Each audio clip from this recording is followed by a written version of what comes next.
The affirmative team? Yep. Right. The affirmative team believes that the way to solve the economy and the way to get jobs going again is to give more money to corporations.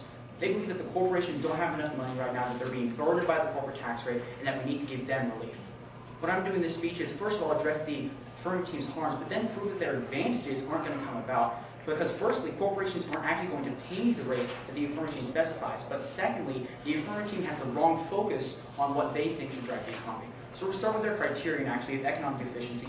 While we as the negative team do believe the affirmative plan must help the economy, they must also uphold the four stock issues of the team policy debate round. The affirmative team must uphold the burdens that are placed upon them in the term policy debate round. We're going to be taking a look at the inherency, what's happening in the status quo, and solvency in this speech, proving that the affirmative team doesn't uphold these two stock issues. So we're going to start with their harm, economic stifling. They believe that the economy is stifled because of a high tax rate. I have one simple response: effective rate. Effective rate. Now, on average, what corporations actually pay in the United States is a low rate, about 22.5%, and that's about the average for the rest of the developed nations in the world. Robert C. Posen, a senior fellow in economics at the Brookings Institute, said in June 2011, quote, "A recent academic study on effective corporate tax rates found the average was 22.5% in the U.S., unquote." Now, the affirmative team did semi-mention this in their speech, where they talked about how the effective rate doesn't actually matter because some corporations pay more, some corporations pay less. However, we have to realize that the average, on average, what corporations pay in the United States is 22.5%. Now, what does this mean in today's debate? This means that on average, the negative team is close to the 25% rate that the affirmative team is talking about. That'll become more important as we go down to further arguments. With that in mind, we're going to address their observation mandate about how the 25% rate is the best rate. And I have one solvency point to address this. My solvency point is rate not met. Rate not met. Now, the affirmative team is referring to what's called the Laffer curve. The Laffer curve is an idea that there is a certain place on the taxes where you get the most revenue and the most economic benefit. So I have three subpoints under this solvency point to prove that, first of all, Arthur Laffer, the creator of the Laffer curve, says that it doesn't apply. But secondly, two subpoints as to how, even if it did apply, the affirmative team doesn't get it. So subpoint A is Laffer curve doesn't apply. Laffer curve doesn't apply. Arthur Laffer, a PhD in economics and the creator of the Laffer curve, said in June 2004, quote, "The Laffer curve itself does not say whether a tax cut will raise or lower revenue. Revenue responses to a tax rate change will depend upon the tax system in place, the time period being considered, the ease of movement in underground activities, the level of tax rates already in place, the prevalence of legal and accounting-driven tax loopholes, and the proclivities of the productive factors," unquote. So that piece of evidence highlighted about 6 things that need to be right in order for the Laffer curve to actually apply. The affirmative plan only changes the tax rate. They don't take these other things into consideration. Now, one of the important ones that it specified was loopholes. My second subpoint is exemptions. Exemptions. Now, because of the exemptions of the tax code, corporations are not going to end up paying the 25% rate that the affirmative team is talking about. I just refer you back to the evidence I read a couple seconds ago, that the effective rate is 22.5%. That means that because of the loopholes, corporations are able to drive down their rate by about 30 percentage points.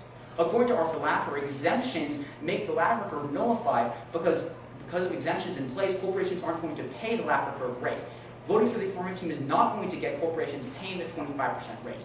My third subpoint is state rates. State rates. Now, the affirmative team did point out that the average state rate is 4.2%.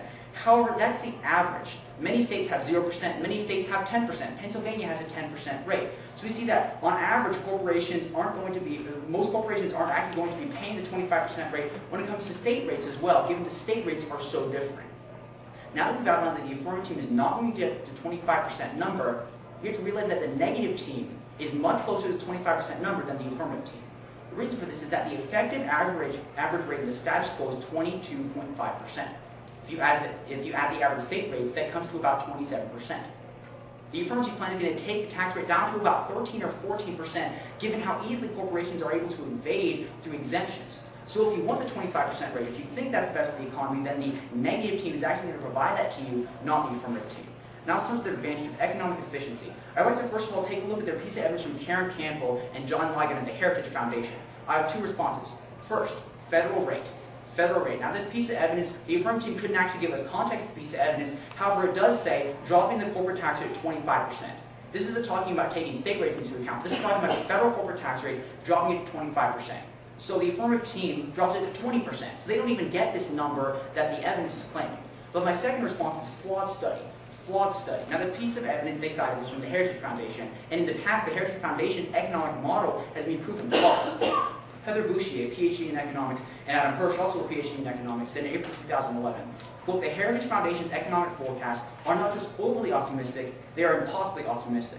If Heritage's model boasts any track record at all, it is that the opposite of what it predicts will happen. We've seen the reliability of Heritage economic modeling before. There's no reason to believe it now either, unquote. So the study that the Affirm team relies on has actually been historically proven to be false. The model that they rely on is actually very flawed, and as a result, the Affirm team can't try and claim their advantages. Now I would like to address their advantage as a whole with subtlety point 2, wrong focus. Wrong focus. Now the Affirm team, as I say at the beginning of my speech, thinks that corporations are hurting the status quo. That's not true. Subpoint A of the subtlety point is record profits. Record profits. In the status quo, U.S. companies are holding $2 trillion of domestic cash. The Center on Budget and Policy Priority said in October 2011, quote, the primary problem facing firms is a shortage of demand for their products, not a shortage of cash. Companies currently have on hand over $2 trillion of domestic cash. Cash they are not investing because they have concluded that investment opportunities do not exist. A recent Bank of America Merrill Lynch analysis concluded today, businesses are investing slowly, not because their tax burden is too high, but because demand for the goods and services is too soft, unquote. That piece of evidence clearly outlines the negative stance. U.S. corporations don't need a tax cut. They've got $2 trillion of cash in the status quo that they're not using. The reason they're not using it is that consumers aren't comfortable with their paychecks and consumers aren't comfortable with spending money in the status quo. Let's read a piece of evidence to back that up from Marshall Auerbach at JD Investment Strategist. He said in June 2011, quote, in a recent Financial Times piece, former Treasury Secretary Lawrence Summers noted that what we are experiencing is fundamentally a problem of a lack of spending power in the economy. Summers notes correctly that introducing supply-side reforms, i.e. corporate taxes, will not solve for a problem of an economy characterized by a lack of demand, unquote. Two pieces of evidence clearly showing us two things. First of all, the problem facing the economy is a problem of demand. Secondly, supply-side reform cannot solve for a demand-side problem. The Affirm team has it backwards. They think that giving corporations more money is going to help consumers. Empirically, that's being proven false. U.S. companies have $2 trillion that they're sitting on right now. Are consumers being helped? No. The unemployment rate actually just increased to 8.2%. That was a report released by the Labor Department last Friday. Corporations are not using their cash to help consumers. They won't do it under the affirmative plan. My next subpoint under here is wages unaffected. Wages unaffected. If we have to look at empirics, we see that corporate profits haven't affected wages. CNN, April 2011, quote, could lower taxes at least lead to higher wages for workers? If history tells us anything, that's unlikely. U.S. wages have been stagnant for years, even as productivity has risen, unquote. So we see a report here looking at history, how even as corporate profits have skyrocketed, wages have not increased. All the Affirm team is trying to do is give more profits to corporations. They believe that's going to solve the economy. That's not true. The reason our economy is slow is because consumers aren't comfortable with their paychecks. Consumers don't want to spend. Giving corporations money is not going to solve our economy. Thank you. Any questions by the Affirm speaker?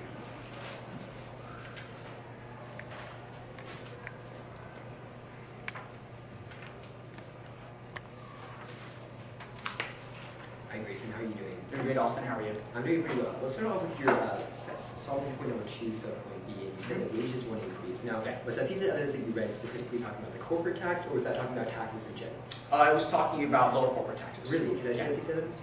And did the evidence actually say corporate The taxes? URL says lower corporate taxes won't create more jobs. But did the evidence itself say corporate taxes? The URL does. Okay, but does that mean that the evidence, the specific corporate tax or the taxes it's talking about are corporate taxes? Take a look at it again.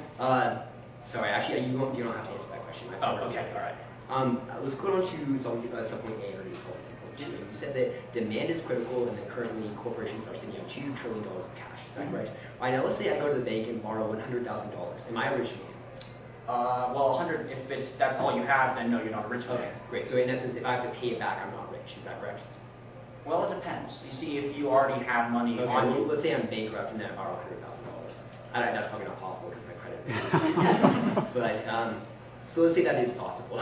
So you're rich in comparison to what you were. Okay, I see. But I still have to pay it back. Is that correct? Yes. All right, wonderful. Now, what is consumption, or what is demand, actually? Can we agree that demand is measured in terms of consumption? When consumption is high, demand is high. Sure, consumer spending. Okay, consumer spending. Now, actually, let's say another example. Let's say Greg has $1,000 and I have $20. Which one of us is more likely to buy a $20 item? Greg. Greg. Why? Because he has more money and you don't want to waste all your money on a $20 item. Okay, because he has more money. Now, what determines how much money a person has? their wage, and how much tax they have to pay on the income tax. Okay, interesting. All right, let's go into your solvency point number 1, and that was sorry. Oh, that was about the Laffer curve. Yeah, Is that correct? that was one of the subpoints. Yes. Okay. Now, what in essence is the Laffer curve? The Laffer curve is the economic theory that there's a certain tax rate where you get the most revenue and the most economic growth. So, is it the stance of the negative team that when we affirm the resolution, revenue is going to increase, or is it the stance of the negative team that the affirmative team believes that revenue is going to increase? You said that in cross-examination. We did? Yes. Oh, okay. You said that given you get the ideal rate, then revenue is going to be the highest possible, and the economy is going to be the highest Probably possible. we'll try to clarify that later, but I don't remember saying that. Well, I'd be fine if you say your plan decreases revenue. Okay. Actually, that's what we are saying. Our plan decreases. Okay, well, I'm Yeah. fine with that. All right, great. Let's go on to your 25. You talked about how the status quo is actually closer to the 25% rate. Now, did the evidence we read talk about a 25% effective rate or a statutory rate? I'm not sure it mentioned the word statutory or the word effective. You were just talking about the rate that they pay. Okay. You're saying that the rate that they pay should be 25%, and you have to take into account what the effective rate is, because that's what they actually pay. Okay, all right, wonderful. And then let's go quickly up to your first argument, and that was talking about deductions, the specific effective rate. Now, was this effective rate taking into account all deductions? Yes. Every single deduction? And the corporate tax, yes. All right, wonderful. Now, did you ever review the argument that the corporate income tax generates $180 million per year? I'm not going to be addressing that in speech. All right, great. Thank you.